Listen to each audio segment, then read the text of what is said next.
So now we're going to move over to the second panel of the day. So I'm going to invite, he has got his microphone on now, Kai Christian. Would you like to come up and introduce the panel to everybody?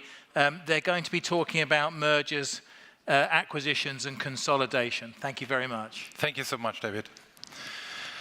Well, there's actually no other way of introducing this rather than saying Ralph just said that he is the guy who always says no. And Ralph, I'm not sure if we can really let you go or ask you to come back on the panel. For sure, what we are doing now is to talk with people who said yes either from being a buyer of a business or a seller of a business or the combination of both. So welcome on stage a few people that, well, it's great to have here. And I'm starting in the order of appearance. Vincent, Roland, running the merchant business of Worldline. There's Nick Sanchi, the CEO of the new Ingenico Pay1 joint venture. We have Evelien, who runs as a global head of cards and payments, the ING payments business. We have Markus in his role as a fintech investor, former CEO of Concardis.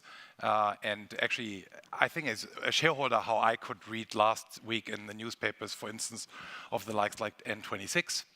And we have Gijs, who is the CEO of Payvision, which is now at least an 80% asset owned by ING, which makes it 75, apologies, to not being precise. So the control is with ING. Is that a fair question? We have a very fair confidence. Okay, perfect. We come to that in a minute. No, thank you, and first of all, applause for our panel here. Thank you so much. Ralph, thanks for staying. It's really moving from the yes to the no. No, it's actually not working, I think. Let's try if we can mix that up. First of all, thanks for having you here. It's really a great opportunity, and if we look back over the last 12 months since we last met, at least in this group, I think we can fairly say it was one of the most active periods if we talk about industry consolidation. I remember that people told me actually 9 months ago, we thought it would be fast, but we have not expected that it would be that fast. And this is not only true for Europe. I mean, we have a lot of European players here on stage, but that's very much true as well on a global basis.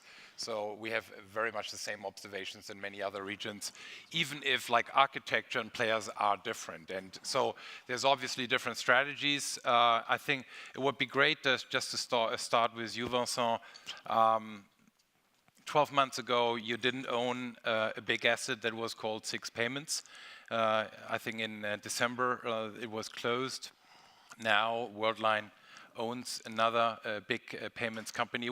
I would be really interesting to understand what was the strategy, what was the reason why, what was the rationale that you said yes? That's a good question. Well, number one, and we touched on this subject in the previous speech. Europe is a very fragmented market still. A lot of domestic schemes, a lot of domestic protocols, a lot of initiatives to go all together to the same currency, but still a very fragmented market. If you look at the players in the US, they are probably 2 to 3 times bigger than in Europe. So even with the consolidation of Six in Worldline, 11,000 people, 2.3 billion euros of revenues, with a market cap which is a third of a US consolidated player. And looking at the Fiservs and First Datas of and Fiserv is coming, and so it's continuing. And the game is not finished. I think we see a lot of customers saying, how do we get to one uniform system? How do we get acceptance in multiple countries for multiple schemes that are still very much coming up to speed. We talked a lot about the mobile schemes and all these initiatives. That the complexity continues to increase in the payment methods, and the market is still very inefficient. Subscale, not able to follow. If you have to do Alipay for 10,000 merchants, I mean, it's a huge investment for peanuts. So you really need to scale, and Worldline believes there is place for an Airbus in the payment in Europe.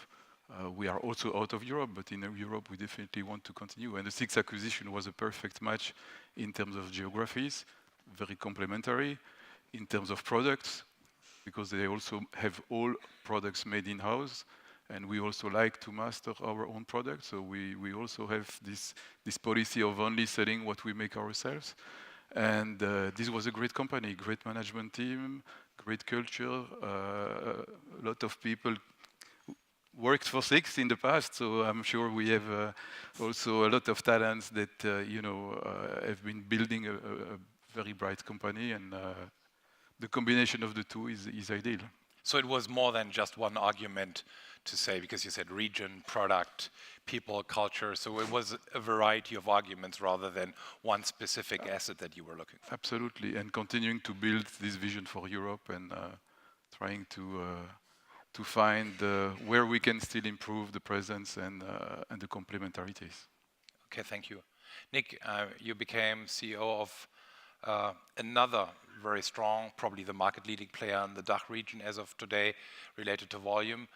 It's a combination of a French strong player, Ingenico, and a German banking group, the German Savings Banks Group.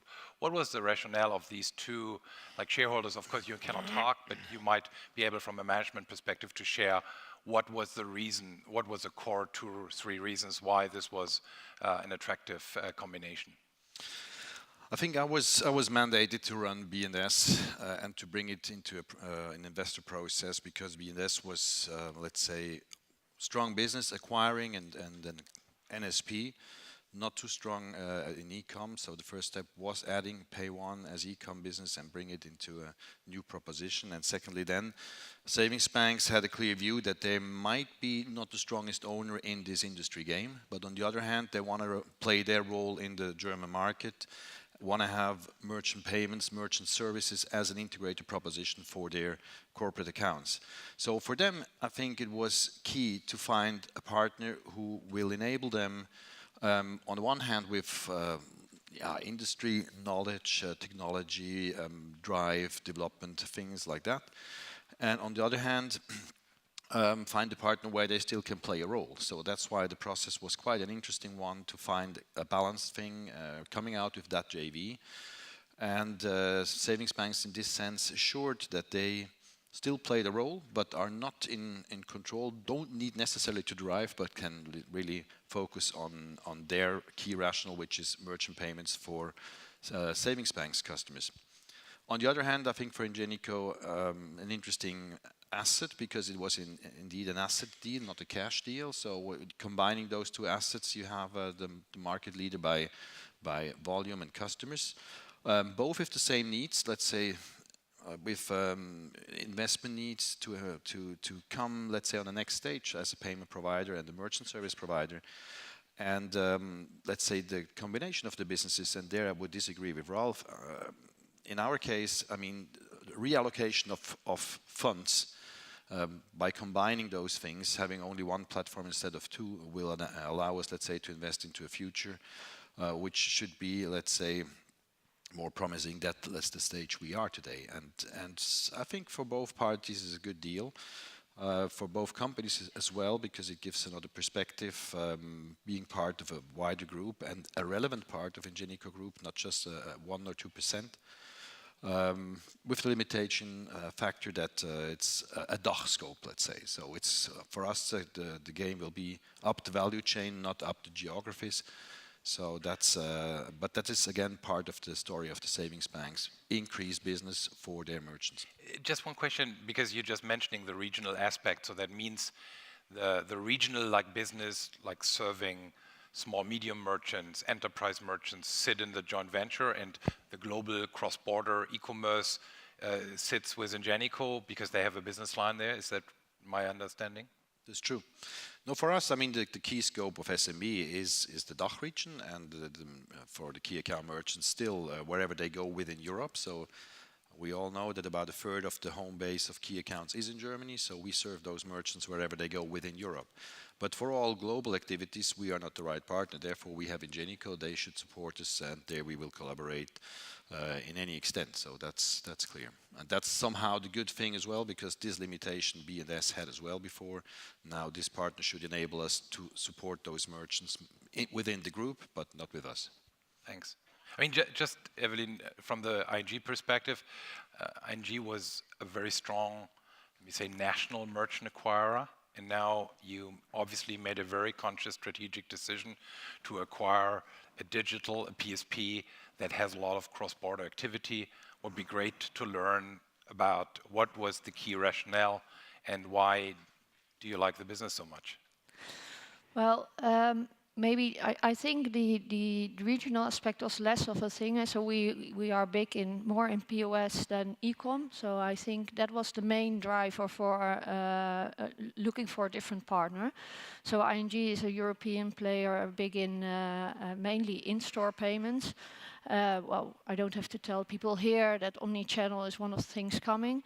So we thought if we really want to be able to compete in the market and really to add value to our customers, we really need to combine forces with a player that is very well known in the e-com space.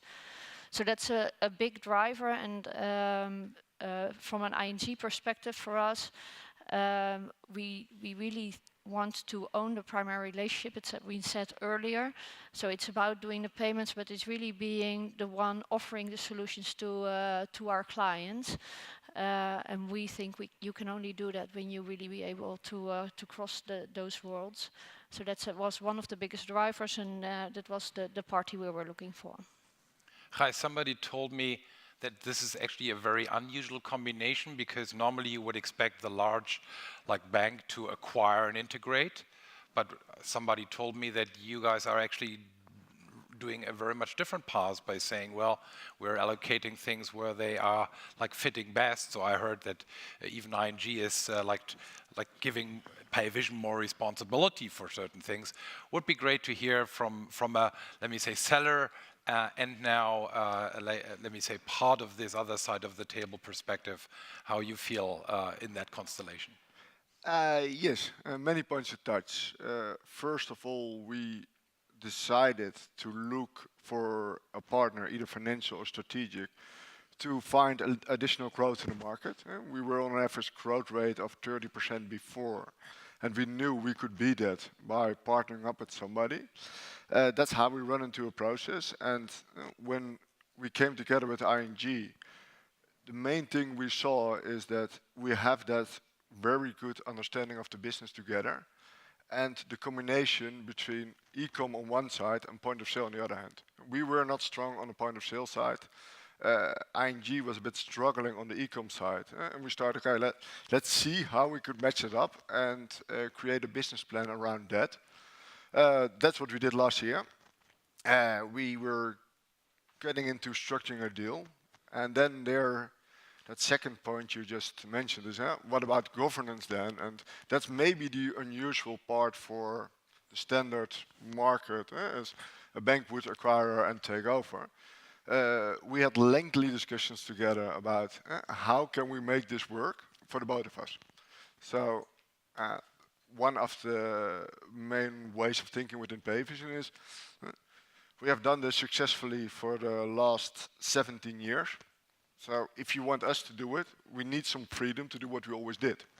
And we want to be fast in decisioning and business and not become like a standard bank. That's something ING underread. Tell me if I get it wrong, but that's also on the ING side, and that's how we come up with a 75-25 structure, so that we stay committed into the business, but we still run the board of Payvision, able to get the best out of ourselves in making this work together. Because there are many challenges in building a full service, omni cross-channel payment provider. I would love to spend more time on integration and success factors post-deal, but just for the minute and returning to the yes and no discussion, I mean, what I obviously heard is, I mean, there is cases where there is overlap, of course, but what I heard at the same time is that partners look for capabilities that they each other actually didn't have. So I think it makes a big difference in terms of, are there complementary transactions where people just really adding up things that each of the parties didn't have before, or are we just like having strong overlap? I think you probably have both, but I think if the majority of things that you add up are more on the upside rather than on the downside, that's hopefully, let me say, the right perspective. I mean, Marcus, I don't know if you escaped from integration. No, just kidding. But I mean, you now moved into a new role from the CEO of Concardis, which had been actually acquired as well by initially Advent & Bain, and now is merged into Nets. But now you're very much active in the fintech space, doing your own investments. Just a question beyond pure payments, because I think payments and fintech industry is very much an overlap. Will we see consolidation on the fintech side as well? Because my observation is we very much have a strong spread between where the money goes and where the money is not going. And my fear is a little bit that there will be a certain group of players surviving and the others actually disappearing. So I just would be curious to hear your view on consolidation in that space before we move back to post-deal challenges. I'm not sure if consolidation is here the right terminology. I mean, obviously what we have seen in the established payment arena, that was clearly consolidation, so putting assets together or putting, let's say, kind of assets which were weakly positioned into a better framework. On the fintech side, and I'm, let's say, involved or looking at fintechs for quite some years. Meanwhile, from different perspectives, okay, I've also done some investments directly, but I have also looked at fintechs, for example, from a Concardis perspective. I mean, as you know, Concardis invested back in 2014 in Orderbird, and still is the largest single shareholder, Concardis, or now Nets actually. And I mean, this kind of, let's say, investment, I mean, at that time was clearly, I mean, for Concardis to get exposed more to the MPOS or SmartPOS environment and to also see how a fintech works. I mean, fintechs, if there are startups, clearly they are not all going to survive. I mean, we are seeing a lot of fintechs also right now, which are not making it to a next round, but then rather into insolvency. I see fintechs clearly, ideally, also as a target for established players, maybe to accelerate their innovation or product strategy side.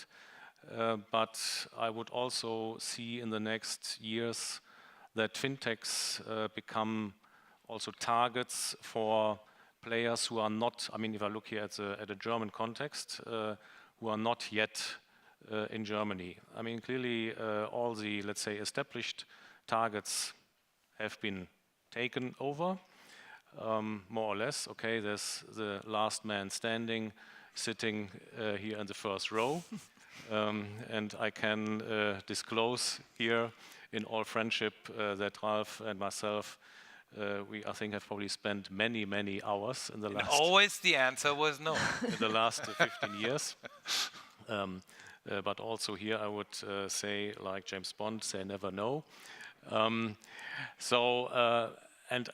I mean, there are clearly also now, fintechs have evolved here to a certain size in respect of revenue growth and also valuation, which I think will become interesting as a takeover target or as a target to invest also maybe even from a private equity perspective. I mean, not in the dimension as we have seen it in the case of Concardis, but there are also other, let's say, PE firms which play in a league, let's say, below, let's say, the known big ones. So I see that clearly coming, and I've a little bit now, let's say, moved maybe to the side to advise those fintechs in this kind of processes. Just one remark, and I mean, moving back to like payments type of fintech, I mean, my observation is really, and if we look at the micro POS segment, there's in the meantime now very few players who are very global. And the same is what we observe with the challenger banks that are just introducing a business model into a certain market, and they use actually the funding money to really scale fast. And it doesn't matter if it's the Squares or the iSettles or if it's SumUp. There's very few who are now really global and really have a platform to scale, and even with like small micro margins make money. So I think this is an observation where I think we really have a spread of those who are very, very well funded, where really have a global business model, rather those where you still stick with a local proposition. Also, to come back to this thesis that acquisitions always means headache afterwards. And the question is, do we have aspirin and how to avoid that? In your case, you bought a business that is like yours, processing, serving banks and financial institutions, and on the other hand, merchant acquiring.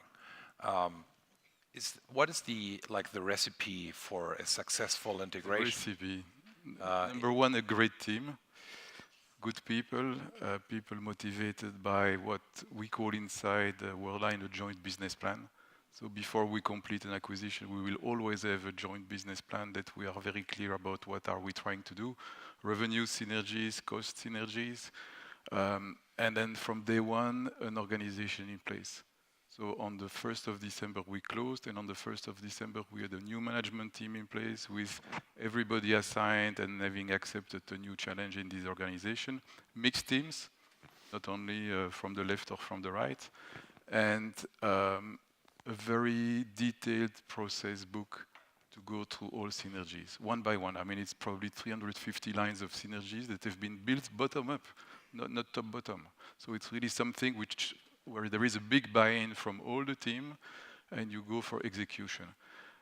We said it this morning, the number of transactions keeps increasing, so the cost needs to go down, because the price goes down by construction, so you need to go for economies of scale, and of course behind that you have moving to single platforms. You know, the US people came to Europe many years ago, and they almost left Europe in the meantime, they stay in the UK. Why? Because they never consolidated the platforms. Never. They never did the work of consolidating platforms. So that means for you, it's very clear that platform consolidation is on top of your agenda rather than delaying this to whatever day X. It's high-speed migration to common platform.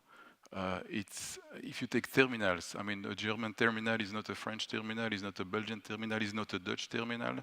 I mean, you need to get rid of these things. And so at the same time that you push your consolidation, you have to push some standards. Nexo is a good example. If we can all migrate to Nexo, we will all be more efficient than just staying on the local standards. And so, yeah, you need to take this cost benefit, but revenue synergies are also important. Cross-selling products, making sure that, you know, every sales guy who is on the road can sell a full value proposition instead of maybe in the past only a piece of the value proposition.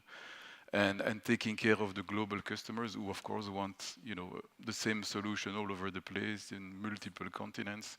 And building that step by step is, I think, the only recipe to success, and motivating also your customers to stay with you.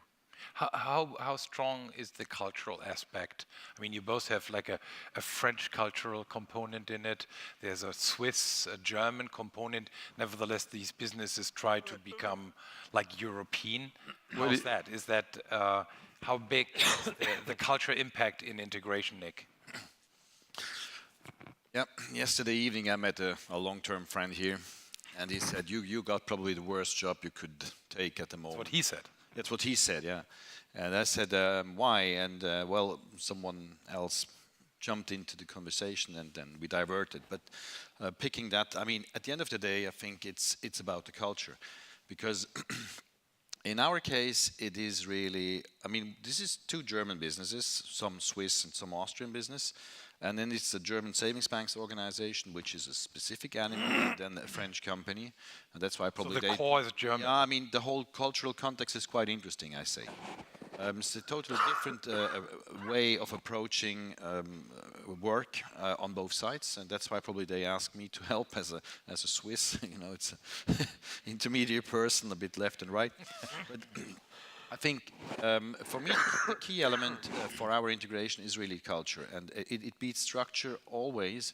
Because you could organize whatever you want if people do not really work well together, and this means not only within our organizations but as well with shareholders.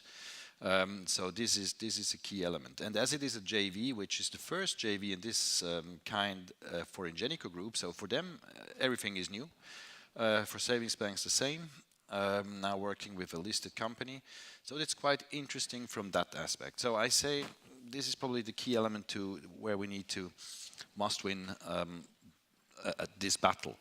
On the other hand, we have a case which is a growth case on the one hand and a synergy case on the other hand. I would, we do the same as Vincent mentioned, but if I could spend, I would rather spend the dollar on the market and the customer. At the moment it's running, this German market specifically is increasing and has a huge potential, and we should rather focus on customers and their needs and the development of solutions for them instead of just, let's say, integrating. It's easier to manage your EBITDA on the cost side. That's why we should focus primarily on market and do the other thing as well. But this is kind of always a specific balance we need to keep. And this in this context, that's quite interesting, and to be honest, because it's from my perspective an interesting work to do. Facilitating that. Yeah, facilitating that and trying to organize and so. But at the end of the day, it's really culture and getting the right attitude to manage growth, to manage a transformation, and nevertheless release unnecessary cost due to synergy realization. Just taking this along, the growth versus cost priority in the ING Payvision case, what is your share of scope in terms of growing the business, the combined business, versus looking at efficiency improvements, starting with Gijs and then moving to Evelien? The scope here is mainly about opportunities. So we identified a couple of combined opportunities more than a year ago when preparing this deal. We have worked on those for a year. We are now in a phase also of refocusing of the same priorities because we see that we have too many different ways and opportunities to move on and move forward. There are so many opportunities in growing an omni-channel business that for us that's the main priority, to create the right focus. And from a Payvision perspective, we always have been used to doing business in a fast way and looking forward. And that's what we have seen in a relationship within ING, for instance, that we find out in the whole integration process that if ING has a meeting, kind of a board meeting together with us, they mainly want to look on the situation of the past and formalize the decisions. But we always use these meetings to look forward and look at what problems we're going to encounter in the next 5 steps. So, and that were the steps where we really had to get aligned together to get in the same way.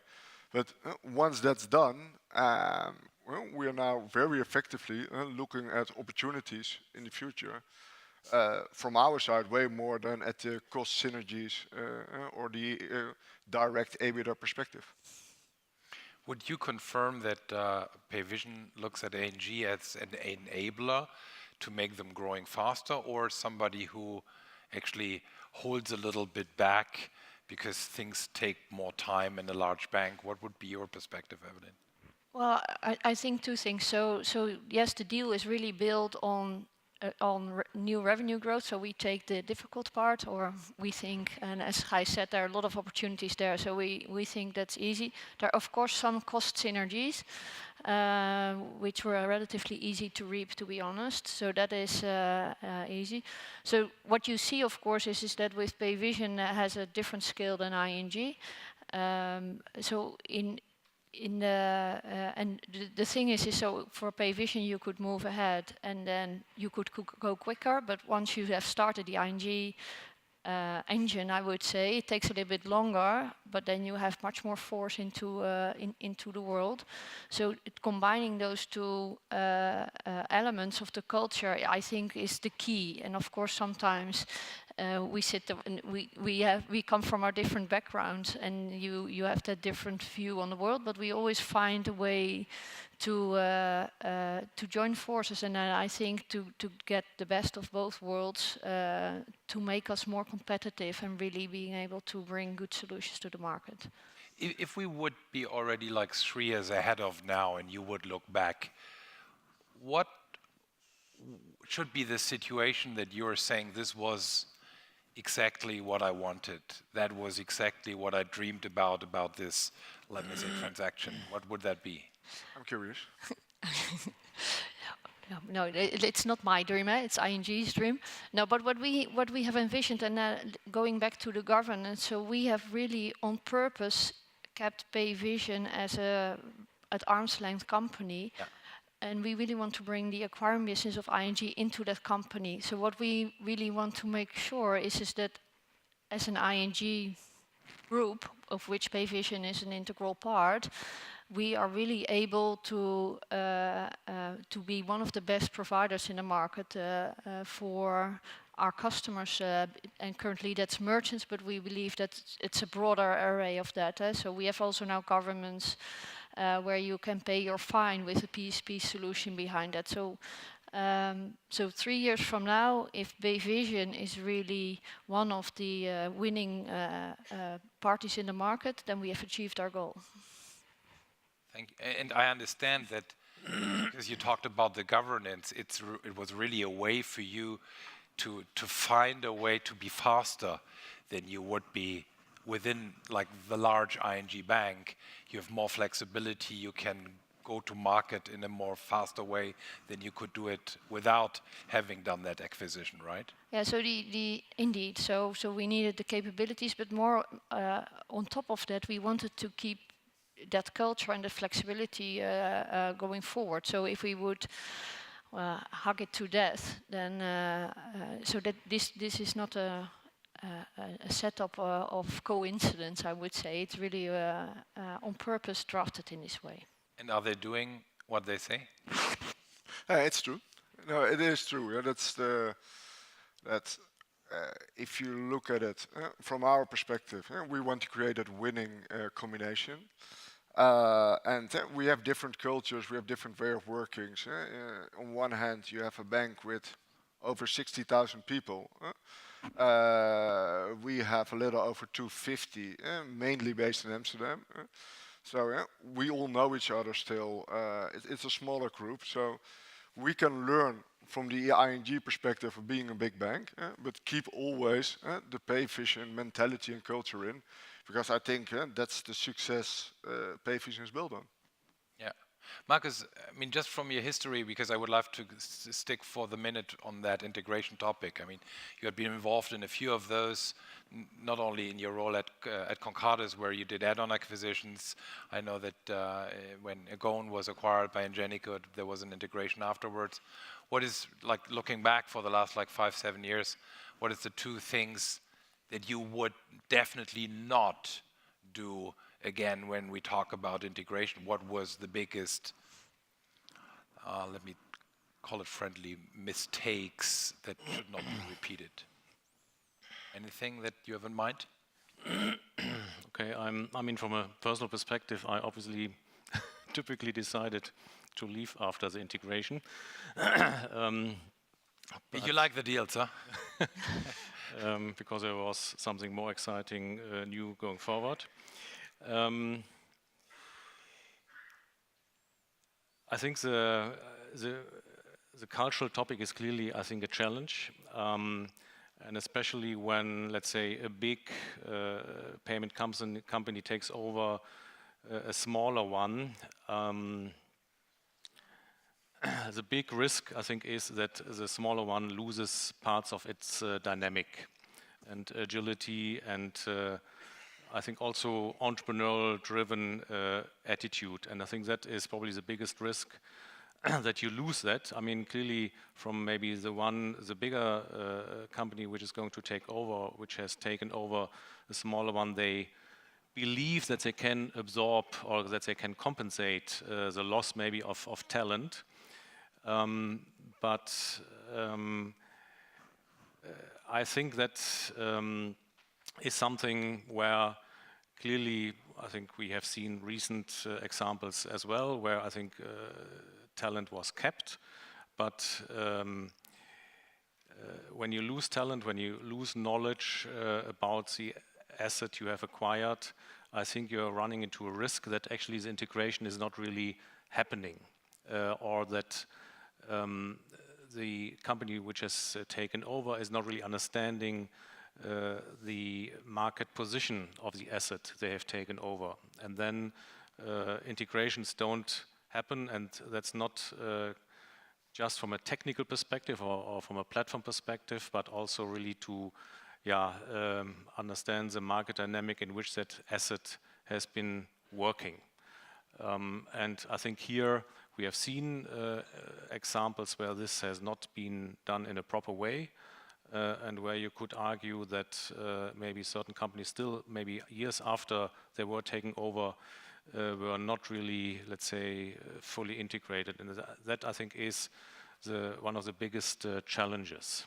I mean, clearly you need to find synergies when you take over a company, but at the same time, you don't want to ruin the business plan and the business case on which that company is working on. And I mean, maybe in this example here, it has worked out nicely, but maybe also because you retained 25%. But clearly I've seen examples where I think the integration has not been done in a proper way, and also in a time frame which was defined. Thank you. I mean, just the last round of questions before we are moving into lunch. And I think what we heard before is there's a lot of complexity in the market, and at the same time, to be able to compete, innovation is a key driver.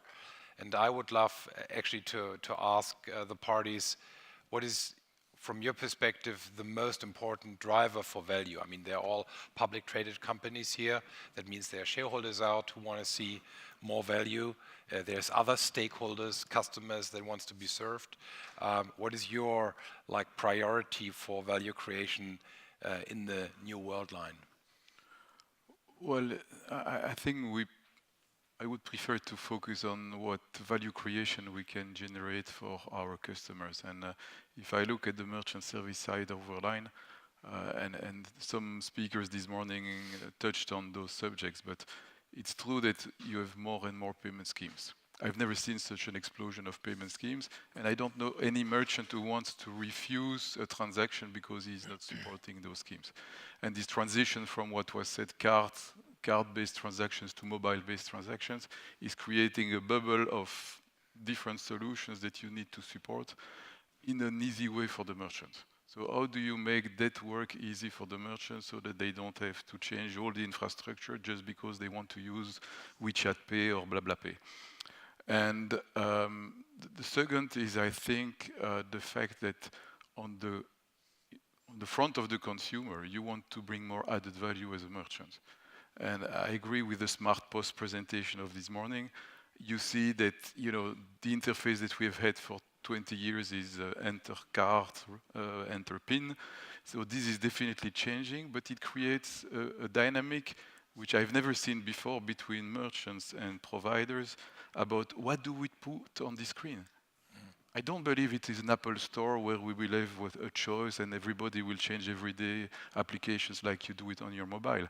But I've seen big retailers in Europe telling me, Vincent, well, this new technology is really something I want to use, but how can we make sure that what we put on the screen is really creating value for me?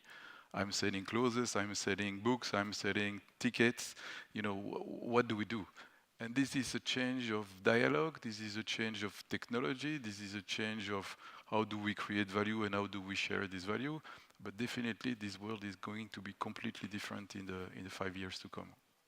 Thank you. Nick?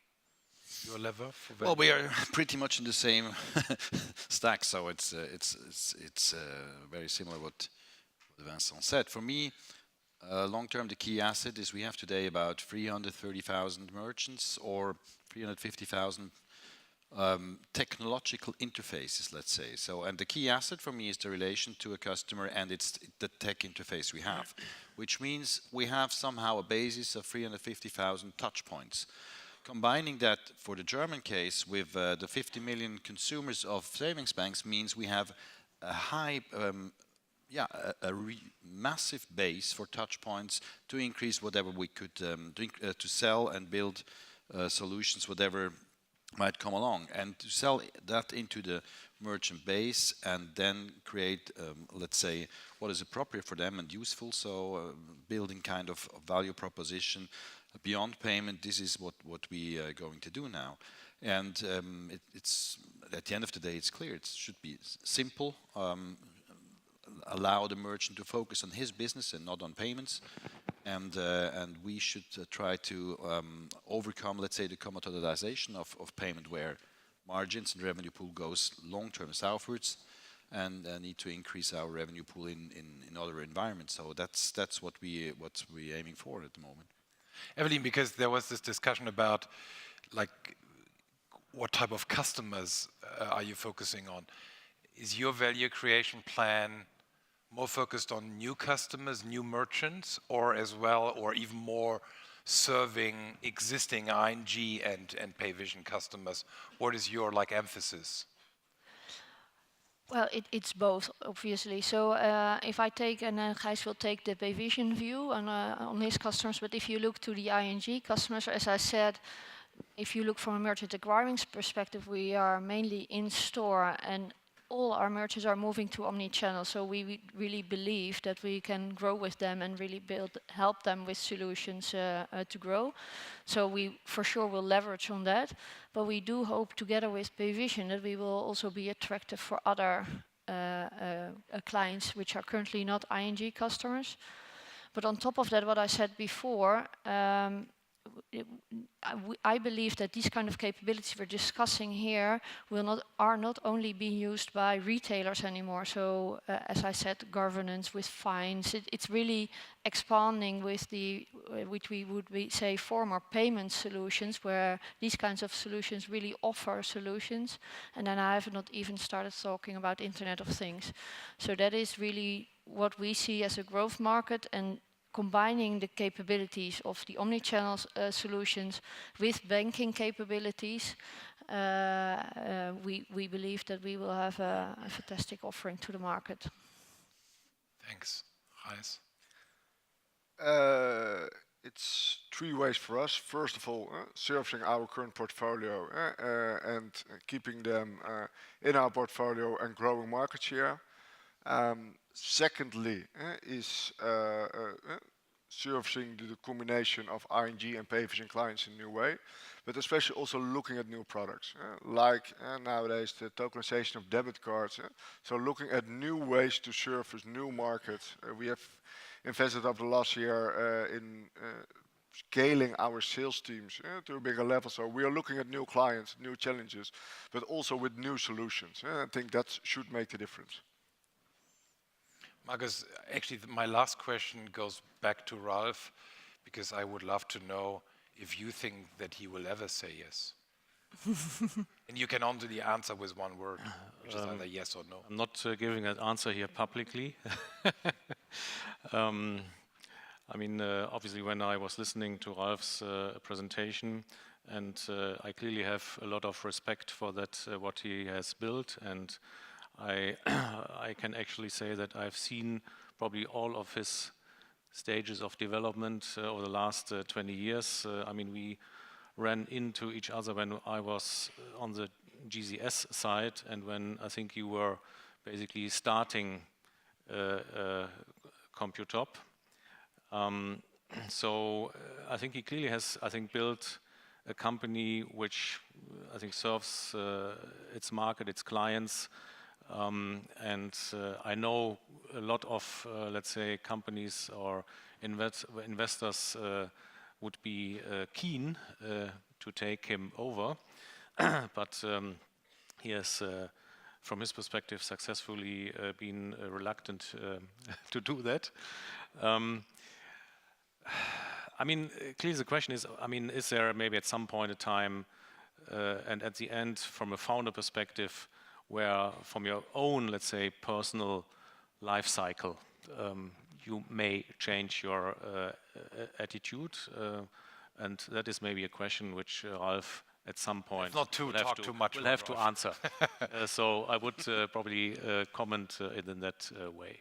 Oh, thank you. Thank you so much. I think that it will be time, probably 12 months from now, to recap. There's big jobs to do. Thank you very much for your time, your openness, and sharing with us all these insights. Thank you for the audience for staying with us for this last key point and event prior to the lunch break. I can just say that now there is a lunch break. There will be a dual track situation in the conference afterwards. And thank you so much, and see you soon right after lunch. Bye. Thanks.